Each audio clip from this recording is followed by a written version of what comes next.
Time now to take a look at all today's international newspaper headlines with our press reviewer, Elena Casas. Hello, Elena. Hello again, Lorna.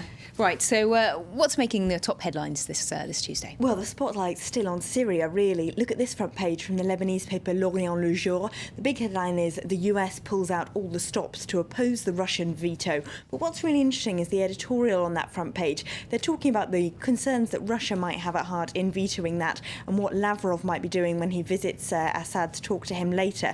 Now, they say we often talk about how moral concerns aren't perhaps anyone's first thought in international politics, but once you're the only people still backing a bloodthirsty government that's carrying out a massacre of its own people, that's not really real politic anymore. It's complicity in a murder, says that editorial. And they say there's a lot of speculation about the possibility that Lavrov might be trying to use Russia's leverage with Assad to kind of persuade him to back down privately, to kind of sort of reach a gentleman's agreement on the subject, and then because he has become such an undesirable ally to have, if you like. But that editorial reckons that for Russia, they're more worried about the concern that their own rebellious Muslim minorities in places like Chechnya might become a bit too inspired by the success of Arab Spring uprisings. And also perhaps they talk about Vladimir Putin's nostalgia for the Cold War, saying he would like to create an alternative bloc that Russia could lead, including perhaps Syria and Iran, that would then be able to oppose the West and restore Russia to some of the international standing that it once had.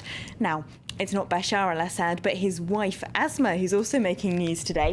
She's on the front page here of The Times. Assad's wife breaks silence is the headline. She's written them a long email in response to an op-ed piece they wrote about her, asking how she could possibly be still supporting him despite all of the carnage. And famously, of course, she is British, isn't she? She is absolutely, and to quote The Times, intelligent, educated, and with a long history of good works. Now, the last time she spoke in the international press, you might remember she gave an interview to Vogue in which they absolutely raved about her and sparked huge controversy because that was after the uprising had already begun. So The Times is a little bit rather complimentary. They do sort of veer into that territory. So I'm sure there'll be people complaining about this article online later today. But what she actually says isn't all that controversial or surprising. She just says she continues to support her husband.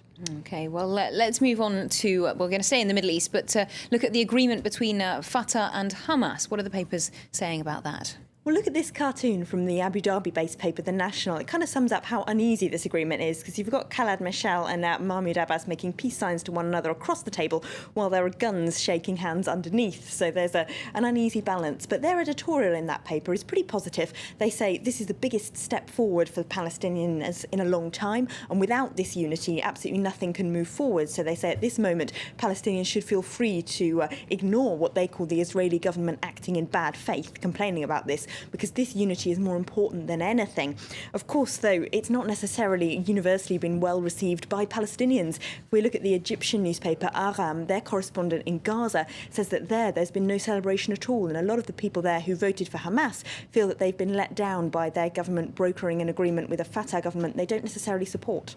Well, let's look at the Israeli press. How have they reacted to this? Well, over in the Jerusalem Post, of course, a conservative paper, they're asking if an agreement brokered by Qatar can do any better than the ones brokered in the past by Egypt and so on. And they say they don't have high hopes. They think it's going to collapse fairly soon. They point out that Hamas in particular has become quite divided between the exiled leadership run by Khaled Mashal, which is starting to move closer to moderate Arab countries like Qatar and Jordan, and then the more radical leadership that's in power in Gaza. So they're not very confident. You might not expect them to be from a conservative Israeli point of view. But the New York Times also is flagging up all sorts of problems, saying that for Abbas this could cause all kinds of problems. The US aid on which he very much relies could be cancelled as a result of this, and of course it could play out electorally well for Hamas in the upcoming elections there, because it will mean Israel is less inclined to talk to Abbas, and therefore Hamas can say your approach isn't working. And briefly, finally, a completely different subject, the Guardian paper in the UK, taking a look at something that comes up quite a lot in the French press, that is France's relationship with its former colonies in Africa. Yes, their correspondent here in Paris has been to visit a very expensive house in one of Paris's most posh neighbourhoods, where apparently there's gold and jewel-encrusted taps, its very own hair salon.